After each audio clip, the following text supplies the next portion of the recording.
On this episode of Change Nation, Ariane talks with infant expert and best-selling author Dr. Harvey Karp. Here's Ariane.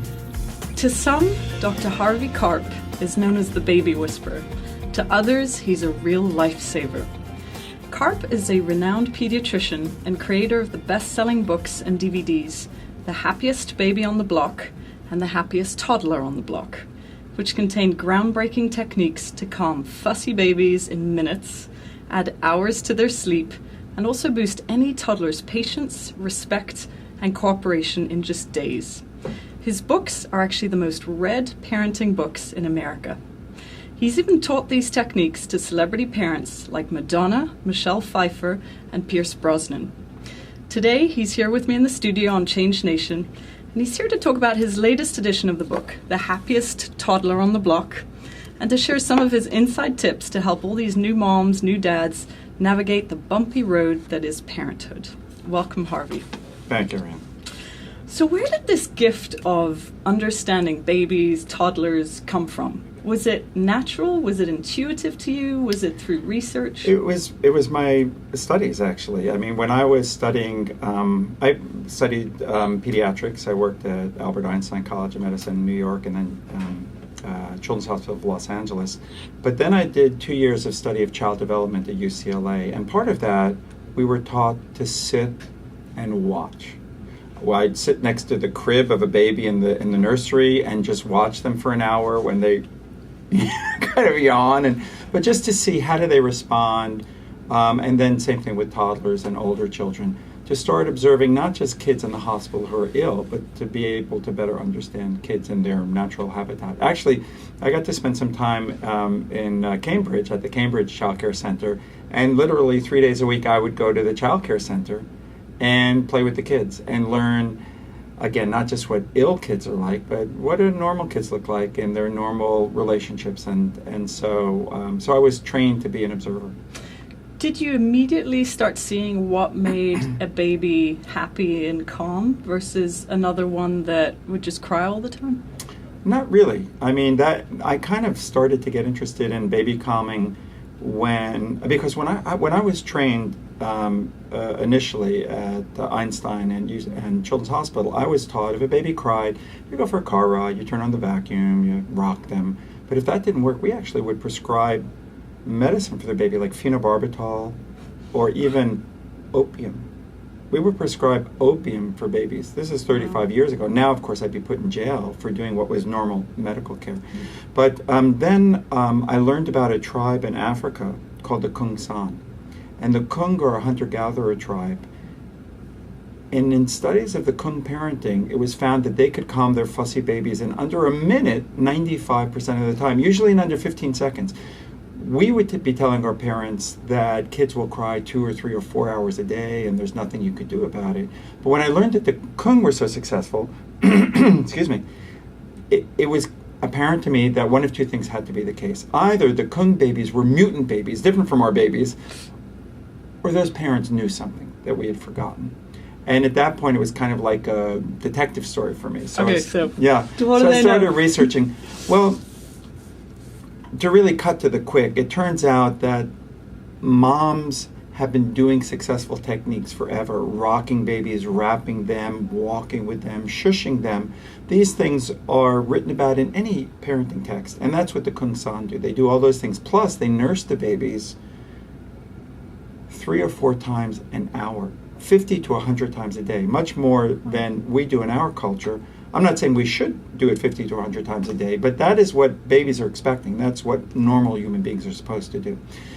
Anyway, it turns out these things have been known for a long time, but for some babies in our culture, they just didn't work.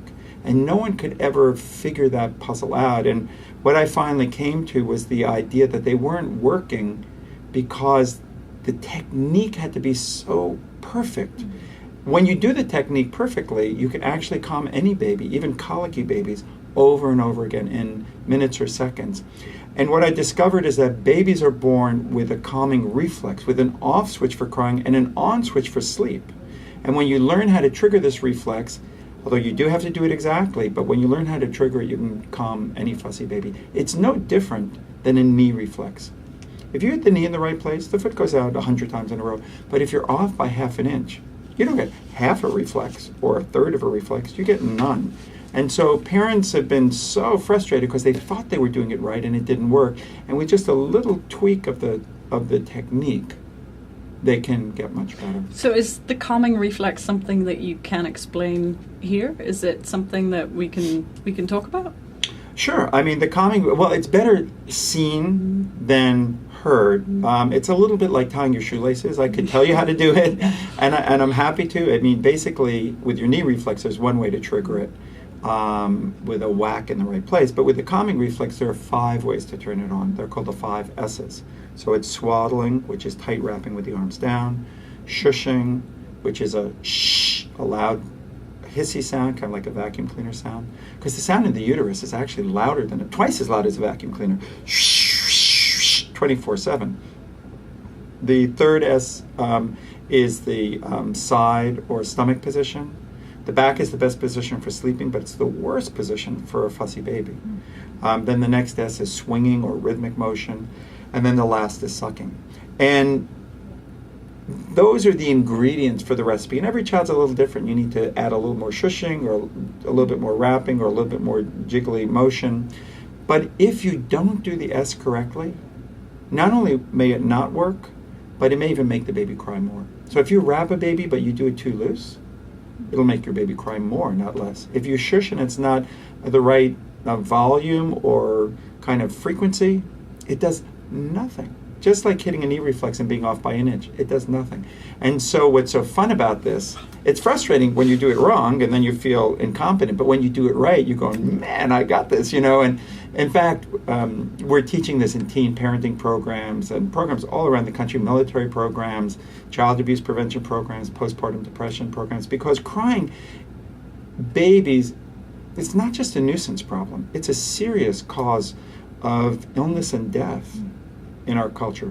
When babies cry a lot, the parents fail at breastfeeding, they're stressed out in their marriage, they don't relate well to their babies, they get more depressed, they are more likely to injure their babies by shaking them. There are a lot of really serious problems that occur with crying babies. And on the other hand, when parents learn how to calm the crying, actually they want to be with their kids, they feel competent, they like the kids, they feel like the kids like them. And so it helps move all of parenting into a much more positive balance. And in fact, we now have 2,600 educators teaching Happiest Baby classes, or soon to teach Happiest Baby classes, in hospitals and clinics and military bases and teen parenting programs around the world. What are things that parents do that they should not do? That are you see parents do certain things to calm a crying baby, and you're like, oh, I wish they wouldn't be doing that. What are some that come to mind? Well, it's not so much that they're doing the wrong things, they're kind of doing the right things incorrectly. So for example, the most common thing that happens is the baby's crying, the baby's on the back, and the mother is kind of rocking the baby back and forth going, it's okay, shh, shh, shh, shh, or something like that. The baby's on the back, which is a disconcerting position for a baby. They feel like they're falling. So when they're crying and on the back, it's even more upsetting for them. The shushing isn't loud enough that they're doing. And if you don't get to the loud enough level, you may as well be 1,000 miles away. It's never going to work. So how loud should it be? You kind of do it almost as loud as the baby's crying. Let the baby be your guide. So when they're screaming, it's got to be pretty loud. Otherwise, they can't even hear you. So you start out at that intensity, and as they calm down, shh, you can lower it down. Same thing with movement. At first, it's jiggly, not shaken baby. It's like a little quiver or just an inch back and forth. And as they calm down, then you can slow it down. In terms of actually getting a baby to sleep, we talked about the crying. Mm-hmm. Is it a combination of these 5 S's as well, or are there other tools? For sleep, it's primarily 2 of the tools. It's swaddling all night long in a big blanket. If it's too small a blanket, they pop out. And white noise. That's an interesting thing. Since my work came out in 2002, everybody knows about swaddling, and there are about 10 different types of swaddling blankets that you can buy. But very few people have picked up on the idea of how important white noise is. White noise meaning like that shh kind of a sound all night long. And when you start that with a baby at 1 or 2 weeks of age, and in fact we made a CD that has some specially engineered sounds that are especially effective to calm crying babies. 2 sounds that calm crying, and 3 sounds that you can play all night to help keep babies asleep. If you use the swaddling and that type of white noise, starting at a week or 2 of age, you can teach babies to sleep an extra 1 or 2 or 3 hours at night.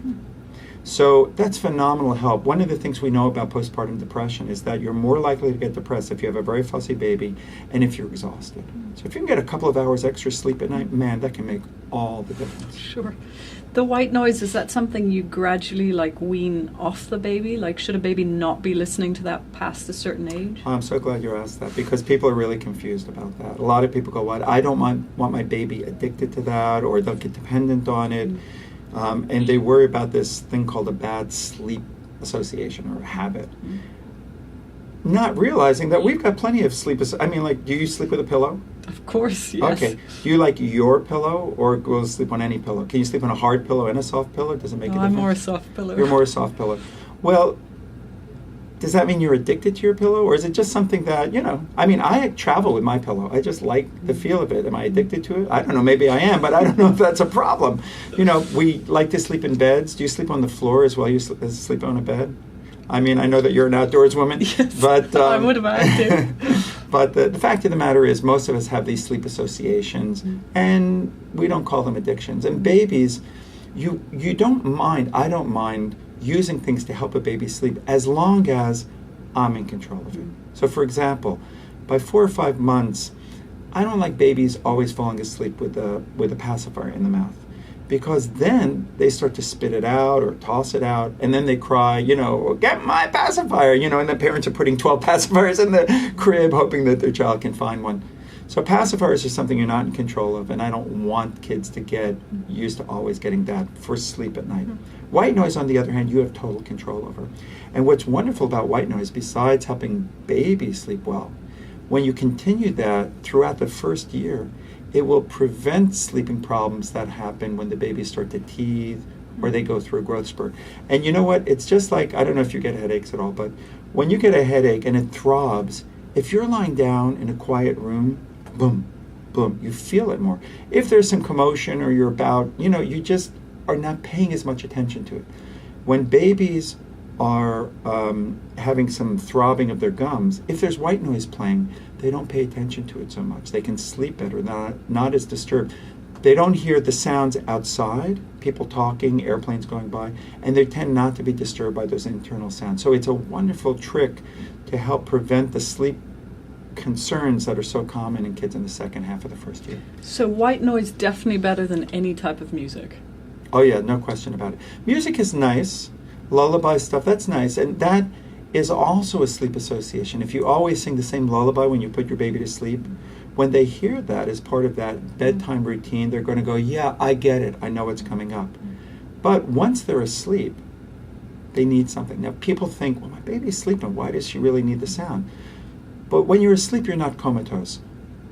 Can you hear the phone ring when you're asleep? No. You can't. No. Can you hear the alarm clock go off? Yes. Okay, so you're not in coma. You can hear certain things. Most people can hear the phone ring as well. Some people can even hear the cars going by or the ambulance even. Other people don't. But you can hear some things. Babies hear the nothingness, and it's disconcerting to them. They're from a place in the uterus where they have sound 24/7.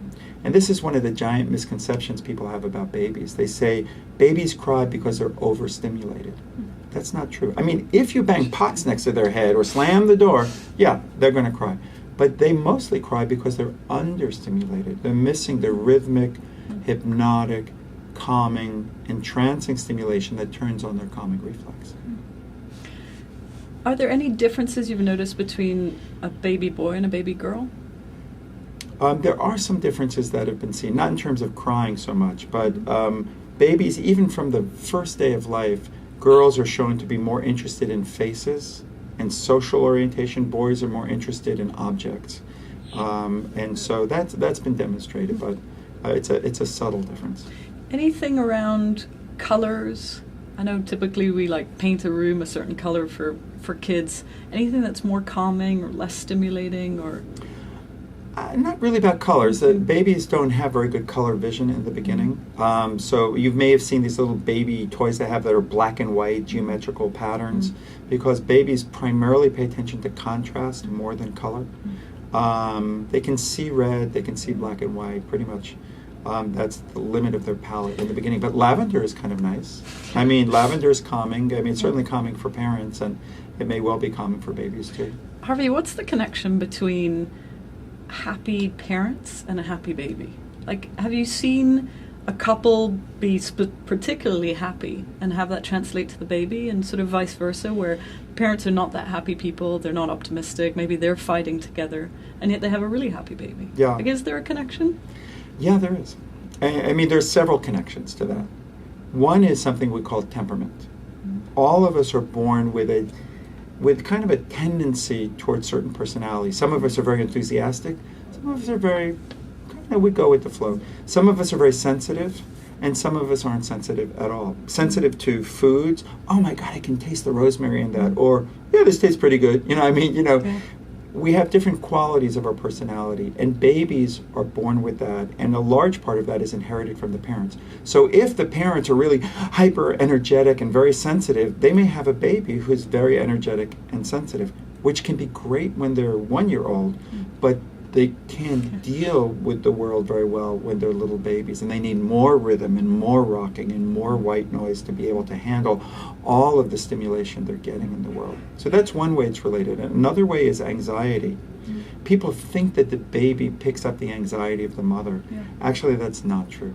They're not sharks. They can't smell the blood in the water, you know, or I mean, they don't know, are you anxious, are you angry, are you frustrated? They don't have good ability to interpret your psychological makeup. They can't even burp without help. I mean, you know, so but what happens when you're anxious is that you jump from one thing to another. You don't have confidence in what you're doing. And that means you may not do things to the completion, to the level that you really need to do it. And so with baby calming in particular, if you're not doing it exactly right, it just falls apart, and then you get more anxious, and it becomes a negatively reinforcing cycle. So in those ways, it can be related. Beautiful. Harvey, in our next segment, we're going to shift a little bit to the older kids, to toddlers. You're listening to Change Nation. I'm Ariane. We'll be right back.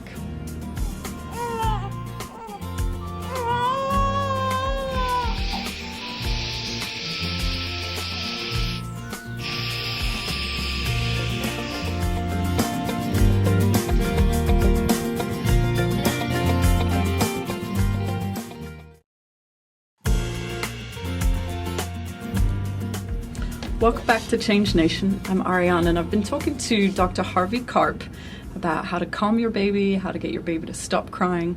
We're going to shift a little bit towards toddlers in just 1 second. One of the things we were talking about on the break was how good dads are at calming babies and just being great. Tell us a little bit more about that. Well, with these 5 S's, they're very particular. You kind of have to do them in the right way.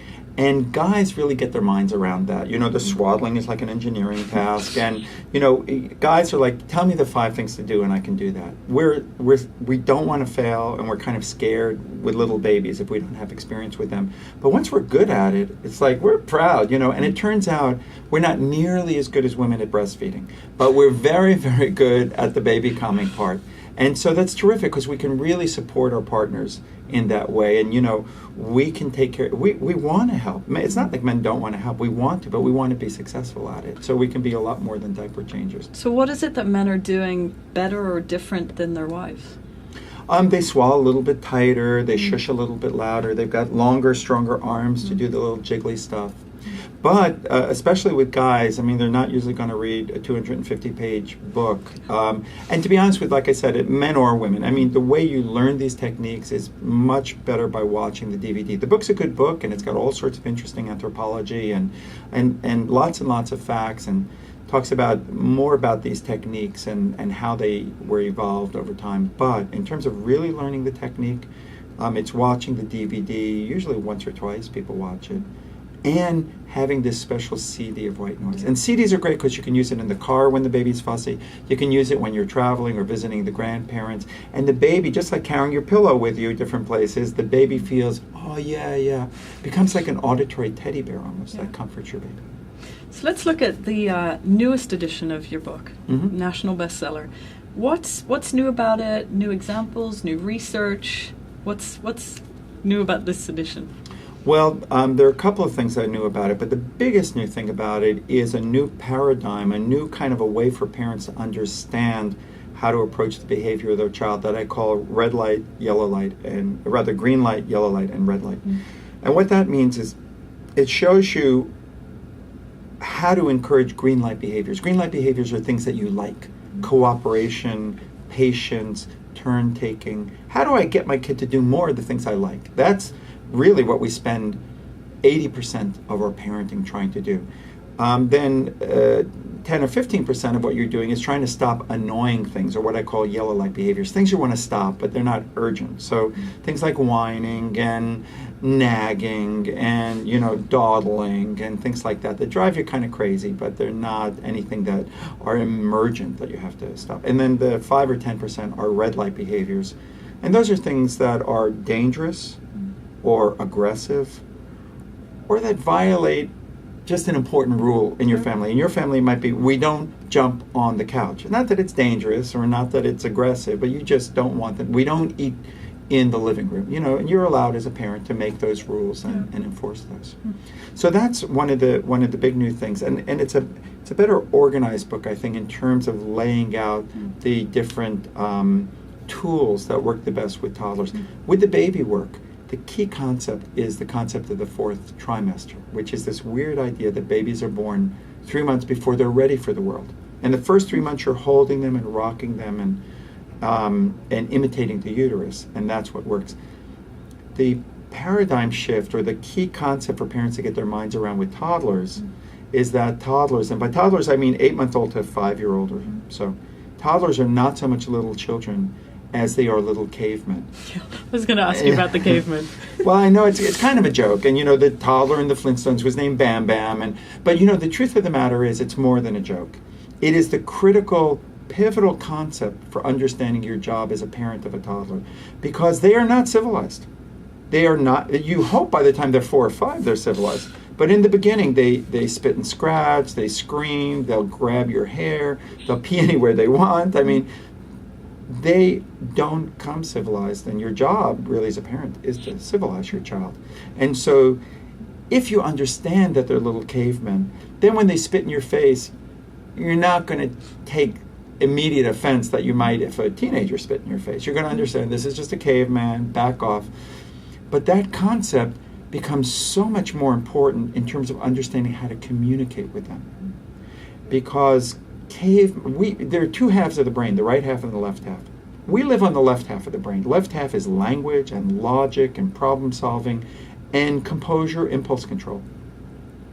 The right half is being impulsive, stress reaction, bouncing to the music, which little kids do well, and nonverbal communication, tone of voice, look on your face, gestures. It turns out toddlers do not have a well-developed left brain. They don't understand your language. They don't understand your logic. They're not reasonable, and they're not good at impulse control. But their right brain is great. They are terrific at understanding your tone of voice or the look on your face, or recognizing a face or a place. A toddler, I would have a 1-year-old coming to my office. As soon as they saw the parking lot, they'd start to scream. That's pretty mature, You can wave to a 1-year-old and they understand that you're going to say bye, you're going bye-bye. But to say to a child, I'm going to leave now, they're not going to understand that for another year. I'm going to leave now is left brain message. Yep. Waving your hand or sign language is a right brain message. So it turns out all of us shut off our left brain when we get upset. All of us. Matter of fact, we have a term for that in our language. We call it going ape. Right? Yeah. We all dial down. We're not logical. We're not reasonable. We're not eloquent when we get upset. We become right brain, kind of primitives. And the more upset you get, the more you go ape. Well, toddlers start out primitive. So when they get upset and their left brain dials down, they go Jurassic on you. This is critically important because you have to then change the way you speak to them. If you speak to someone whose left brain is turned off and you're saying, sweetheart, I know you want to go outside, but we can't go outside. It's raining too much. It's loving, it's logical. It's a great way to talk in general, but when someone's upset, man, that just makes them more upset. So speak to me like a caveman. So I'm having a little meltdown here. Okay. Something is not going well. I'm in a grocery store. I can see you're very upset, Ariane. And so that's not going to work. No, ow, she just slammed me. But, okay, so there are 3 steps to translate anything you want into your child's primitive language. And in fact, we use the same language with upset adults. Short phrases, repetition, and mirroring some of their feeling. Not all of their feeling. I call it the sweet spot. You kind of get some, not too little, not too much. If you were upset with me, if I just kept you waiting and you're really furious, you've got places to go, I might... I'm thinking me as a 3-year-old. Well, first I'm saying as an adult. Okay. As an adult, you do this as well. I mean, that's the amazing thing. This is communication 101. The concepts in the Happiest Toddler work with little kids, older kids, adults. You'll use it with your parents. I mean, the fact of the matter is that if you were upset with me, really upset, I might go, look, I know, I'm sorry, I'm really, really sorry, please. No, I get it, I know, I understand. It's kind of gibberish. I mean, it's a lot of repetition, tiny phrases, and I'm trying to show you with the energy in my voice that I get it, with my gestures that I get it. I won't say to you, oh, that's very frustrating. I too would be upset. You know, I mean, actually the words are okay, but you want to slam me when I say that. And I'm not going to go all the way up, oh no, oh my God, I kept going, oh please forgive me, oh I'm so sorry. You know, then I'm sucking all the air out of the room.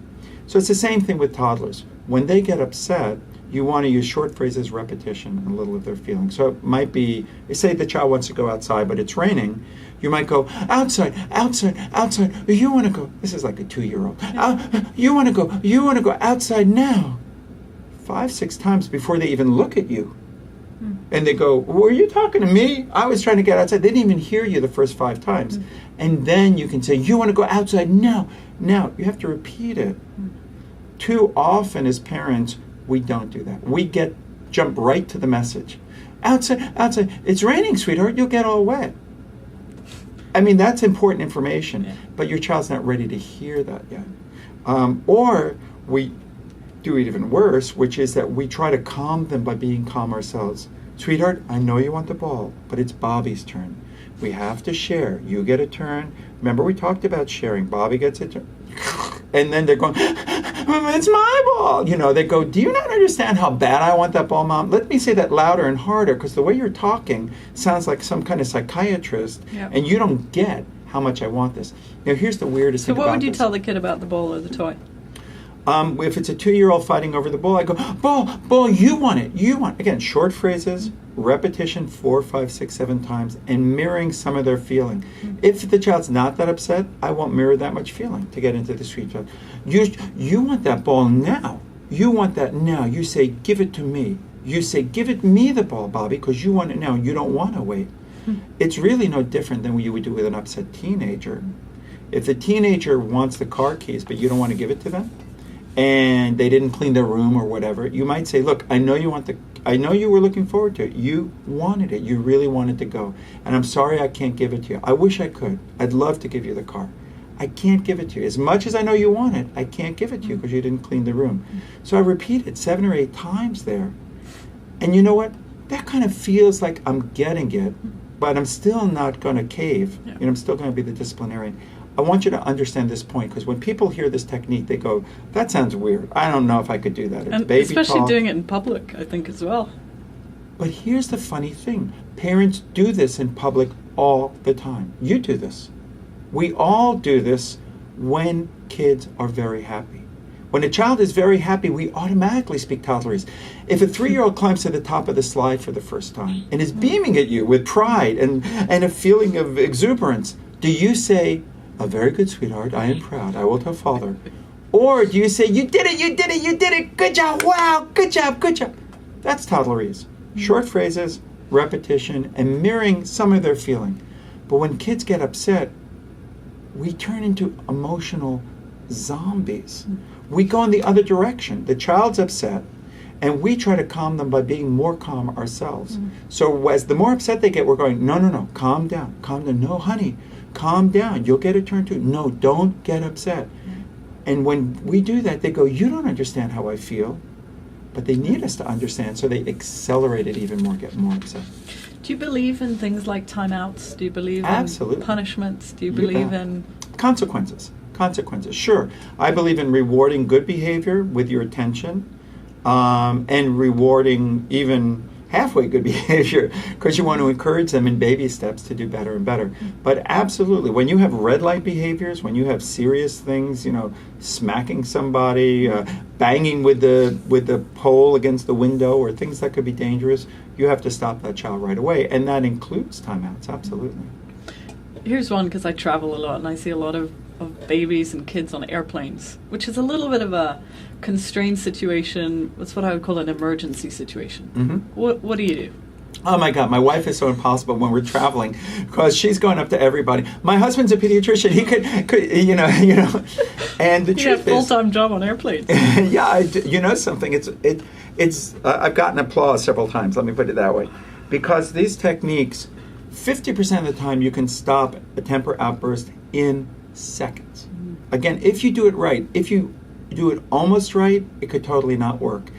You have to get in the sweet spot. If you say, I know you want the ball, I know you want the ball, you really want the ball. If you're doing repetition short phrases without that little bit of emotion, it may totally not work. 56% of the time, it'll stop the temper tantrum in seconds. And then there are other techniques that you can teach patients in a day, even to a 1-year-old. You can prevent 50 to 90% of temper tantrums from ever happening. However, they are cavemen. And there's a limit to what you can accomplish, especially when you take Tarzan and make him be in an airplane, which is so confining.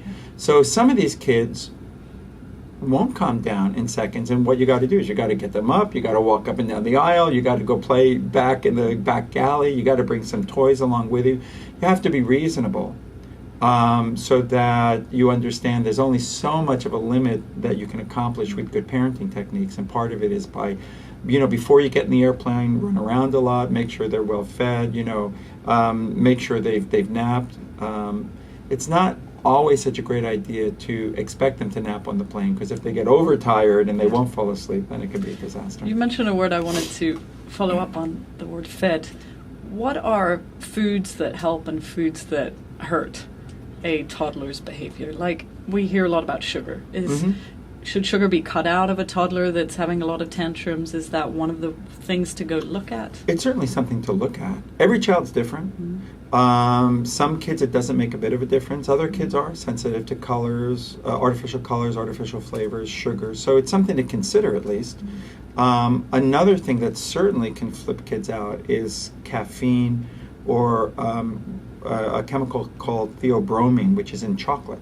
So chocolate milk, iced tea, cola, those things can really have a bad effect on a child's behavior. But kids are, they have their own opinions, and you can win the battle of not giving them candy and soda. I mean, you're in control of that. You just can't win the battle of making them eat good food, because they shut their mouths to the broccoli, and it can be a challenge. If you had toddlers today, and they were your toddlers, what would you not be feeding them or not be giving them to drink? I wouldn't be giving a lot of juice. I would be giving, here's an easy thing, and it's so cheap. There's something called sunshine tea. I don't know if you've heard that. That's kind of a southern idea. But if you just take a tea bag, put it in room temperature water, and let it sit on the counter for an hour, it turns into tea. You don't have to boil the water. So use peppermint tea or chamomile tea, a nice herbal tea, so it doesn't have caffeine. And peppermint and chamomile kind of sometimes have like a calming effect also. Yeah. That's a lovely thing you can do. And if you want to sweeten it a little bit, if your child really likes it sweet, you could put a little apple juice in it or a little bit of sugar in it. But in our culture, we're getting way too much sugar. We're getting way too many empty calories. So I wouldn't have a lot of junk food around. I wouldn't have a lot of chips and things like that are empty calories. And what I would encourage my toddler to do is to eat a speck of, if they don't like vegetables, I'll have this macaroni and cheese for them, but first they have to eat this microscopic speck of broccoli. And if they don't want to eat it, that's fine. This is just a negotiating deal. This is business, I know you have a business background. This is negotiation 101. All you have to do is eat this micron of broccoli. You don't want to, it's okay. And I'll just move away this delicious macaroni and cheese, and you can think about it. Okay, see you later, and you walk away from the deal. Eventually, the child's going to go, okay, I'll eat the broccoli, because it's so tiny. And then, oh, good job, here's the macaroni and cheese. And then over the weeks, you build it up to, 2 microns of broccoli, etc. So kids will absolutely eat vegetables, and they will learn to do that if parents can be a little bit more cagey and wise negotiators. Harvey, what are 2 or 3 things, just to end off, that people would be surprised to know actually make a toddler happy? Oh my God, there are some wonderful, wonderful, simple techniques. One, for example, everyone likes praise. We all like to be encouraged. That doesn't mean that you jump up and down and light off fireworks. Praise, most of the time, is very understated. Wow, I like all the red you used in that color. Or, boy, you picked up your toys fast. Some kind of gently stated, positive observation. But a wonderful way to make your praise even more powerful is something called gossiping. And gossiping means to say the praise as a secret, not to the child, but to allow the child to overhear. So you whisper to the teddy bear, hey, Mr. Teddy, Bobby picked up his toys really fast. And Bobby's listening into this. Here's the weird thing. All of us believe what we overhear more than what is told directly to us. And if someone says, hey, you look great today, that feels pretty good. But if you hear them out in the hallway saying, hey, Harvey or Ariane looks great today, you go, there's no ulterior motive. I really believe that. So you praise your child, and then a few minutes later you whisper it to the bird outside or something, and your child goes, hey, I'm hearing that a lot lately from people. You literally make your praise 5 times more effective. So that's a great little trick that parents can do. Harvey, the way that we end off all of our interviews here on the show is we ask all of our experts the exact same 3 questions, and they're 3 questions specifically about change. So here's the first question. What is the belief that you go to during times of change in your own life? What is the belief that keeps you grounded, stable, the thing that you go to? That I'm very lucky. And so rather than seeing the glass half empty, I see the glass half full. And I've had health problems, and I've had, enough tragedies in my life. But I don't think of my life as being tragic at all. I think that I'm so lucky for the things that I have. And so it's that balanced perspective. Here's the other one. What is fill in the sentence, the best thing about change is?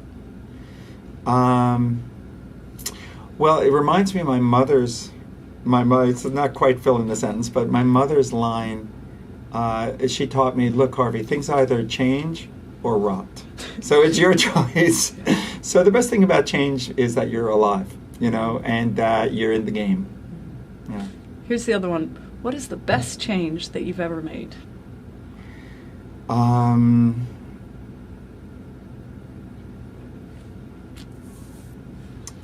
would have to say